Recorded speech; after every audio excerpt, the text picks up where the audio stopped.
How to install Windows 11 without internet connection. So if you want to install the Windows 11 without the internet connection, Windows 11 requires an internet connection to finish the initial setup for the Home and Pro editions. But there's a way to bypass the requirement. In this video, I'll show you how you can install Windows 11 without an internet connection. You could easily skip this requirement through a small workaround. In that, let's connect you to a network screen. Press Shift plus F10 to launch the command. Pressing Shift plus F10 will launch the command prompt. Type in the command, which is OOBE / and then BYPASSNRO, and then hit the enter. After successful execution, the system will restart. You can follow the steps.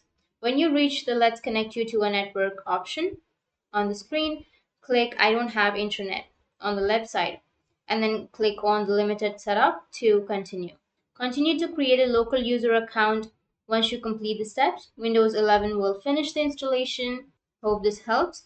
And that's how you can install the Windows 11 without the internet connection. And if you have any questions, feel free to comment below. Thanks for watching.